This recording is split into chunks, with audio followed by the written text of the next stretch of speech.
Hello guys, welcome on advance thinker classes. I am Nikhil Batra और मैं आपके साथ डिस्कस करूंगा प्रीवियस ईयर मैथ के क्वेश्चंस।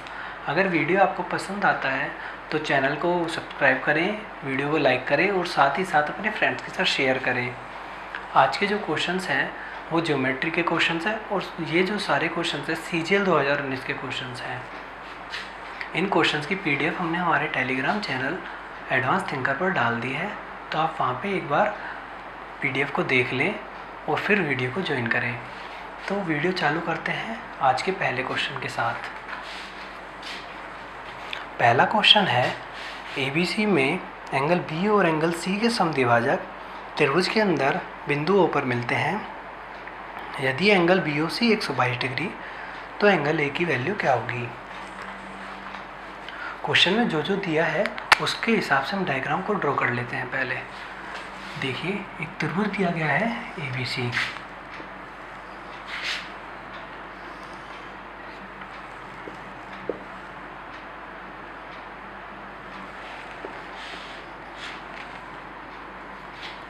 इसमें एंगल B के बाइसेक्टर और एंगल C के बाइसेक्टर जो है वो किसी बिंदु O पर मिलता है।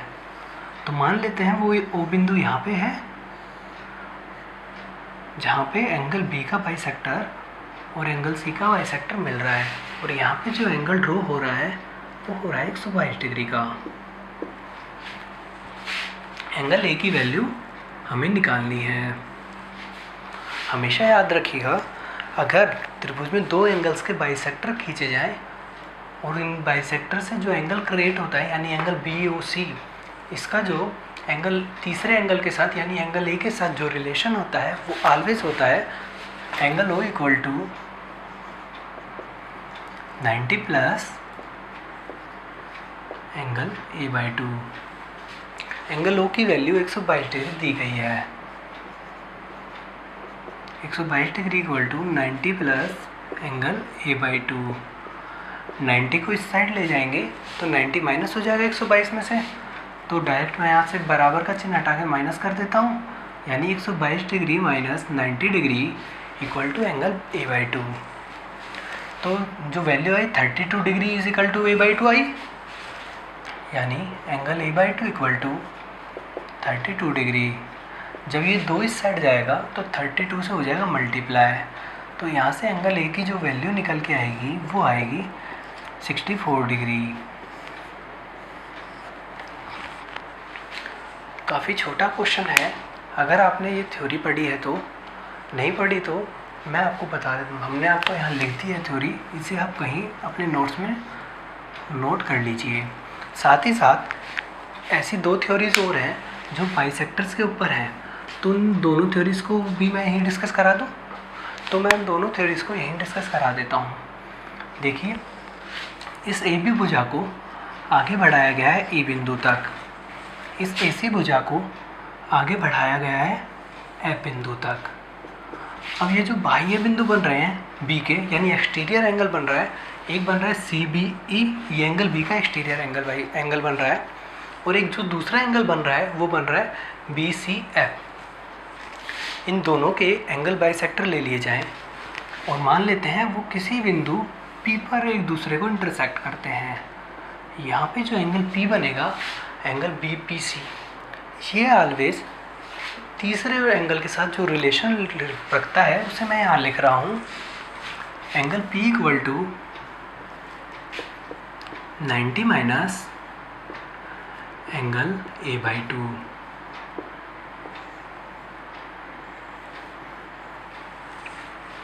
ओके गाइस, एक तीसरी थ्योरी और बनती है एंगल बाइसेक्टर की, उसे भी यहीं डिस्कस कर लेते हैं, और उसके क्वेश्चन जो शीट में है वो आप खुद ट्राई करिएगा। इस BC भुजा को मैं सीधा आगे बढ़ा देता हूँ किसी बिंदु G तक, और जो एंगल बन रहा है एंगल ACG, इसका बाइसेक्टर ले लिया मैंने, यहाँ कहीं जा रहा है इसका बाइसेक्टर। ओके, और एंगल B का इंटीरियर एंगल बाइसेक्टर खींच देता हूँ। मान लेते हैं ये दोनों एंगल बाइसेक्टर्स आपस में किसी बिंदु Q पर इंटरसेक्ट कर रहे हैं। तो यहाँ जो Q पे एंगल बनेगा वो ऑलवेज बनेगा एंगल a/2 के बराबर।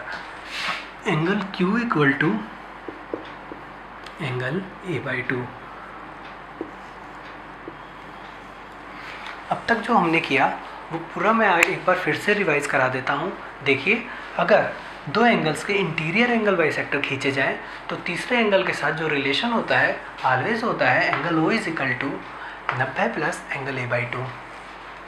अगर दो एंगल्स के एक्सटीरियर एंगल बाइसेक्टर खींचे जाएं, मान लेते हैं वो P बिंदु पर मिल रहे हैं, तो ये P पर एंगल बनेगा वो तीसरे एंगल के साथ रिलेशन रखता है angle P equal to 90 minus angle a/2।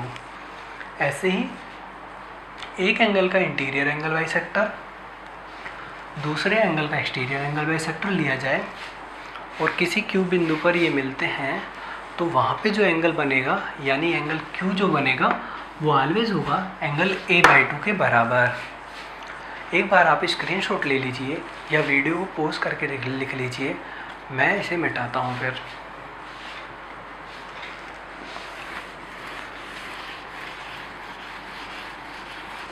अगला जो क्वेश्चन है वो सिमिलरिटी से जुड़ा हुआ क्वेश्चन है। क्वेश्चन आपकी स्क्रीन पे दिखाई दे रहे होंगे, आप एक बार वीडियो को पॉज करके क्वेश्चन खुद भी ट्राई करिए।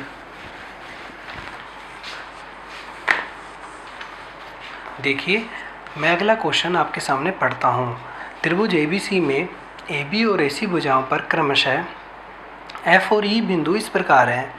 FE भुजा पैरेलल आती है BC के, साथ ही FE त्रिभुज को समान क्षेत्रफल वाले दो भागों में विभाजित करती है।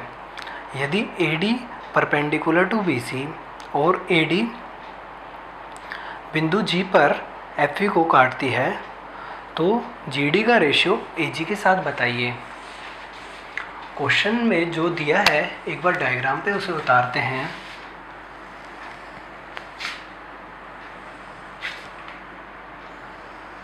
एक त्रिभुज दिया है ABC, इसकी AB भुजा पर E बिंदु है और AC भुजा पर F बिंदु है। इन दोनों को मिलाने पर जो लाइन आती है वो BC के पैरेलल आती है, EF पैरेलल BC। साथ ही ये जो EF है ये त्रिभुज को दो समान भागों में बांटती है, यानी ये जो छोटा त्रिभुज बन रहा है इसका एरिया अगर 1 है तो ये जो चतुर्भुज बन रहा है इसका एरिया भी 1 है। अब जो बड़े त्रिभुज का एरिया है वो छोटे त्रिभुज का एरिया प्लस इस समलंब चतुर्भुज का एरिया, यानी 1 + 1 2। एक परपेंडिकुलर ड्रॉ किया गया है वर्टेक्स A से जो BC को D बिंदु पर इंटरसेक्ट करता है, साथ ही साथ EF को G बिंदु पर इंटरसेक्ट करता है। जब ये दोनों लाइंस पैरेलल हैं और ये जो लाइन है इसे काट रही है, तो हमेशा याद रखिए अगर दो समांतर लाइंस को कोई तिर्यक रेखा काटे या कोई लाइन काटे तो हमेशा एक साइड बनने वाले एंगल समान होते हैं। अगर एंगल जो D 90 डिग्री तो एंगल AGF ये भी 90 डिग्री। AG जो है ये छोटे वाले त्रिभुज की हाइट हुई, AD जो है ये बड़े वाले त्रिभुज की हाइट हुई।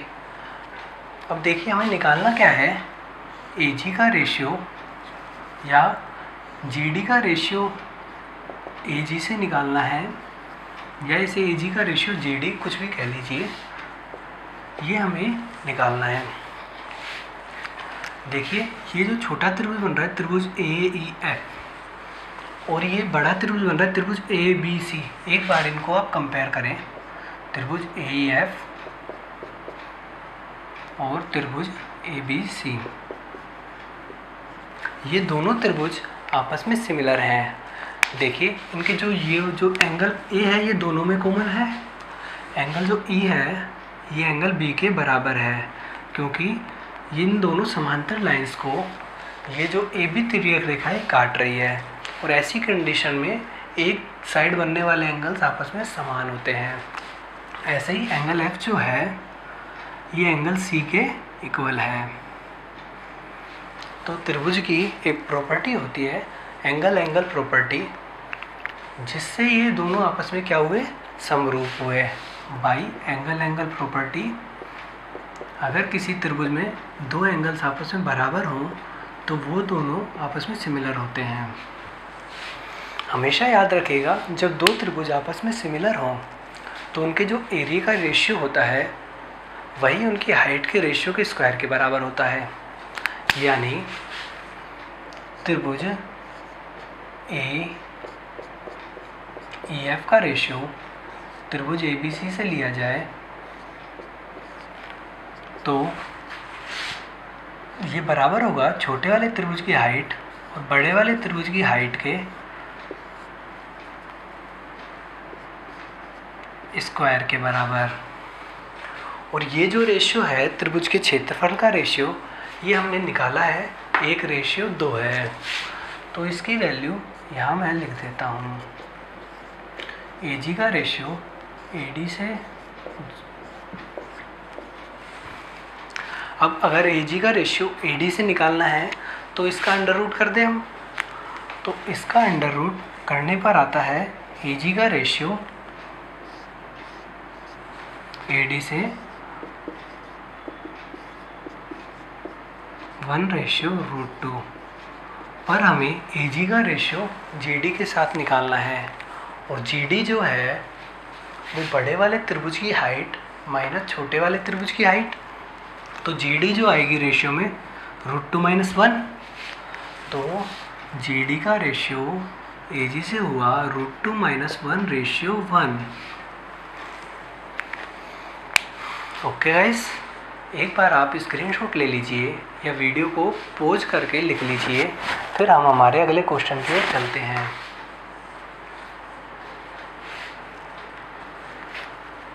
आपने स्क्रीनशॉट ले लिया होगा, मैं इसे मिटा रहा हूँ।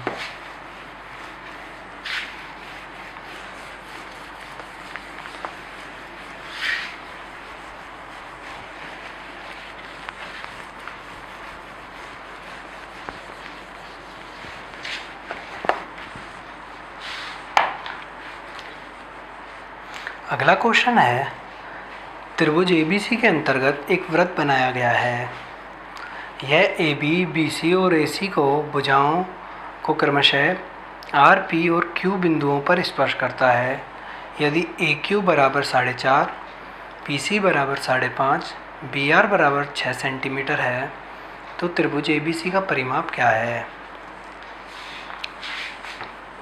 क्वेश्चन के अनुसार जो डायग्राम बनेगा वो मैं यहाँ बना रहा हूँ। देखिए, त्रिभुज ABC दिया गया है,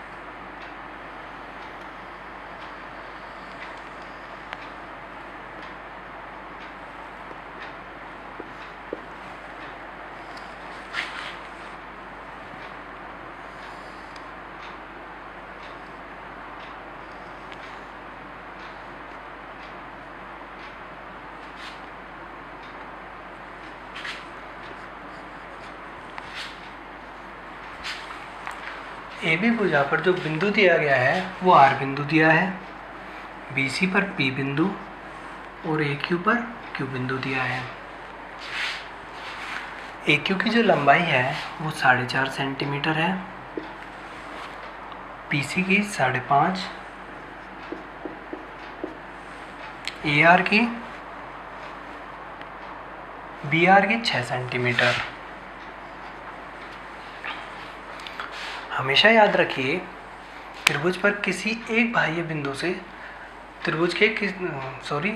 वृत्त पर किसी एक बाह्य बिंदु से दो स्पर्श रेखाएं खींची जा सकती है और इन दोनों की लंबाई आपस में इक्वल होती है। यानी BR की लंबाई BP के इक्वल होगी। अगर ये 6 सेंटीमीटर तो ये वाली भुजा भी 6 सेंटीमीटर। ऐसे ही बिंदु P से जो स्पर्श रेखा खींची गई है CP और CQ, ये आपस में बराबर होंगी। यानी ये 5.5 सेंटीमीटर तो CQ भी 5.5। ऐसे ही AQ की लंबाई AR के बराबर होगी 4.5 सेंटीमीटर।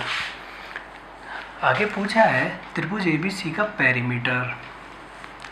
त्रिभुज ABC का पेरीमीटर क्या होगा, तीनों भुजाओं की लंबाई का योग। तो त्रिभुज की लंबाई का हम योग कर देते हैं, 6 + 6 12, प्लस 5.5 प्लस 5.5 11, 12 प्लस 11 23, 4.5 और 4.5 9, 23 प्लस 9 32। पेरीमीटर जो आएगा वो आएगा 32 सेंटीमीटर।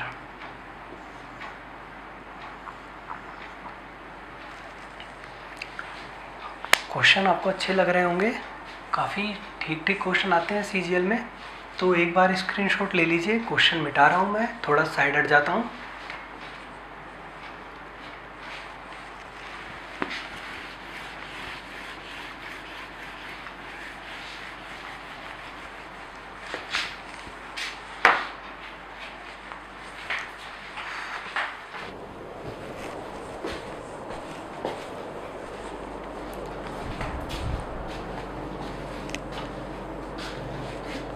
अगला क्वेश्चन है,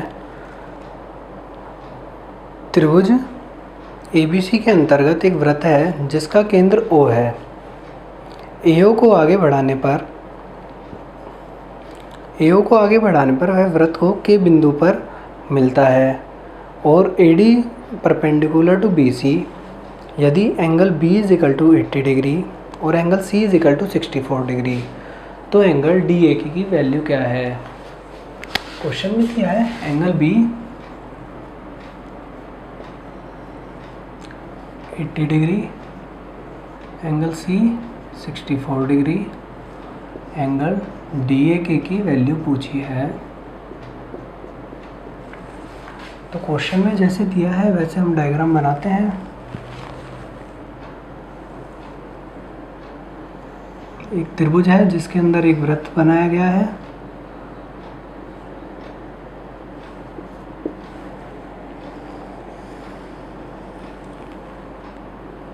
ये त्रिभुज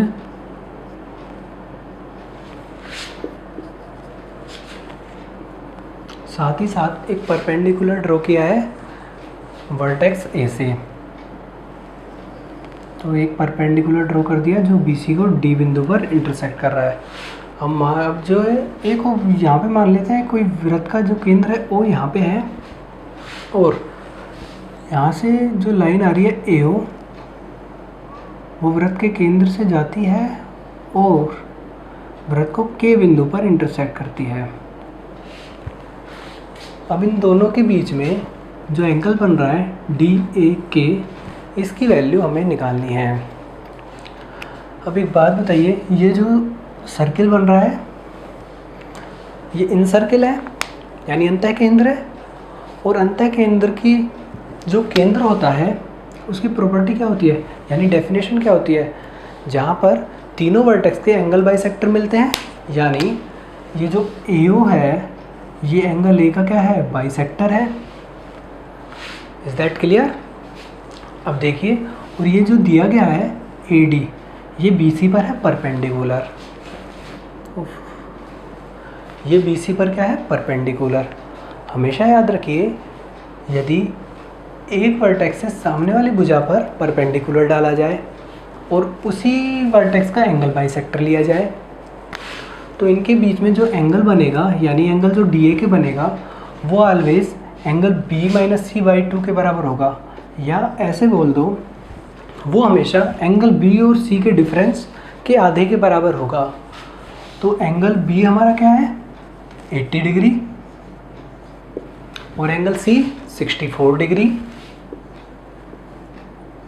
इसको डिवाइड कर दीजिए आप 2 से, तो जो एंगल DAK की वैल्यू आएगी वो आएगी 80 - 64 16, 16/2 यानी 8। DAK की वैल्यू आ गई 8 डिग्री। अगर इन सेंटर की प्रॉपर्टी नहीं याद होती तो आप ये क्वेश्चन नहीं कर पाते। तो एक बार क्वेश्चन का स्क्रीनशॉट ले लीजिए, फिर हम हमारे अगले क्वेश्चन की ओर बढ़ते हैं। अगला जो क्वेश्चन है CGL 2019 का काफ़ी इम्पोर्टेंट और काफ़ी अच्छा क्वेश्चन है। उस क्वेश्चन को आपने अगर ये क्वेश्चन ट्राई नहीं किए हैं तो कोई बात नहीं, पर उस क्वेश्चन को ज़रूर ट्राई करिए। तो क्वेश्चन मैं आपके सामने एक बार पढ़ रहा हूँ।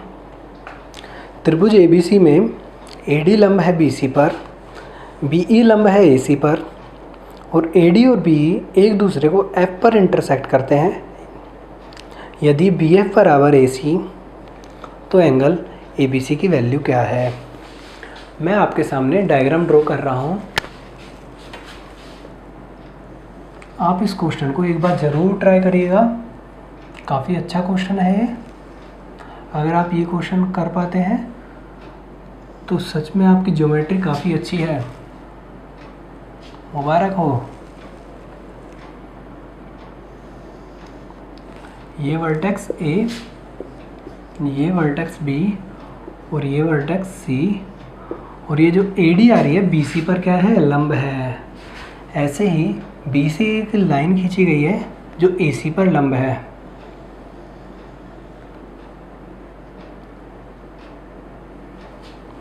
ये दोनों जहाँ इंटरसेक्ट कर रही है वहाँ F बिंदु है। आगे दिया है BF इक्वल टू AC। देखिए इस टाइप के जो क्वेश्चन होते हैं हमेशा उसमें जो या तो सिमिलरिटी लगेगी या लगेगी सर्वांगसमता यानी कॉन्ग्रुएंसी। अब देखिए मैं मान लेता हूँ ये जो त्रिभुज है ADC, इसका जो एंगल C है वो x डिग्री है। अगर एंगल C x डिग्री है, एंगल D 90 है, तो बचा हुआ एंगल कितना होगा, 90 माइनस x। त्रिभुज के तीनों एंगल्स का सम होता है 180 डिग्री, यानी 90 प्लस x प्लस ये मान लेते हैं y डिग्री था, इज इक्वल टू 180। तो यहाँ से y की वैल्यू निकल के जो आएगी वो आएगी 90 माइनस x। अब देखिए त्रिभुज यहाँ पे जो बिंदु दिया है E दिया है, त्रिभुज CBE में देखिए angle E 90 degree, angle C x degree, तो एंगल जो B हुआ ये कितना हुआ, 90 माइनस x डिग्री।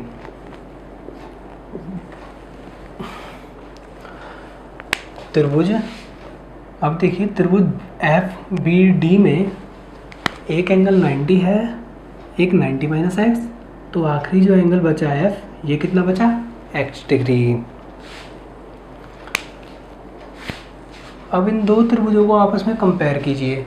एक त्रिभुज लीजिए त्रिभुज FBD और दूसरा त्रिभुज लीजिए CAD। इन दोनों को आपस में कंपेयर कीजिए, त्रिभुज FBD और त्रिभुज CAD। इन दोनों त्रिभुजों में देखिए एंगल जो F है वो एंगल C के बराबर है, एंगल जो F है वो एंगल C के बराबर है। एंगल जो B है वो एंगल A के बराबर है।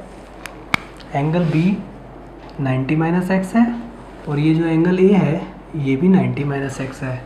इन दोनों के बीच की जो भुजा है BF और इन दोनों के जो बीच की भुजा है वो यानी AC, ये दोनों आपस में क्या दी हुई है, बराबर दी गई है। तो जब दो त्रिभुजों की दो एंगल्स बराबर होती हैं और उनके बीच की जो भुजा है वो बराबर होती है, तो वो दोनों आपस में सर्वांगसम होते हैं यानी कॉन्ग्रुएंट। तो बाई ऐसे प्रॉपर्टी ये दोनों त्रिभुज आपस में कॉन्ग्रुएंट हुए। जब दो त्रिभुज आपस में कॉन्ग्रुएंट होते हैं तो उनके समान एंगल्स के सामने वाली साइड्स आपस में इक्वल होती है, यानी एंगल x के सामने वाली भुजा BD और एंगल C के सामने वाली भुजा AD ये आपस में क्या हुई, बराबर हुई। ऐसे ही एंगल जो 90 माइनस एक्स के सामने FT ये बराबर होगी एंगल A के बराबर 90 माइनस एक्स के बराबर CD के बराबर। अब देखिए यहाँ से जो आई एंगल x के सामने BD जो बराबर आई वो आई एंगल C के सामने वाली भुजा AD के।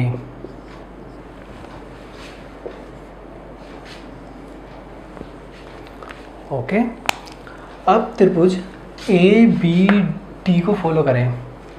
इसमें एंगल जो डी है वो 90 डिग्री है, बी डी बराबर है ए डी के, यानी ये जो त्रिभुज बन रहा है ये समकोण समद्विबाहु त्रिभुज बन रहा है, या समद्विबाहु समकोण त्रिभुज कह दीजिए। और जब किसी त्रिभुज में दो लाइंस बराबर होती हैं तो उन लाइंस के सामने वाली भुजा जो कोण होते हैं वो आपस में बराबर होते हैं, यानी एंगल ए है जो एंगल बी के इक्वल होगा। तो त्रिभुज ए बी सी में angle A is equal to angle A B C मान लेते हैं हम x डिग्री। त्रिभुज के तीनों एंगल्स का सम होता है 180 डिग्री, तो x plus 90 equal to 180 degree. तो इक्वेशन सोल्व करने पर जो x की वैल्यू आई यहाँ से वो आई 45 डिग्री। काफ़ी अच्छा क्वेश्चन था। अगर कुछ समझ नहीं आया तो वीडियो को एक बार रिवाइंड करके देखिएगा। आज की वीडियो में इतना ही, तो मिलते हैं अगले वीडियो में। और गाइस वीडियो को ज़रूर शेयर करें अपने फ्रेंड्स के साथ और चैनल को सब्सक्राइब करें। Bye bye, take care all of you.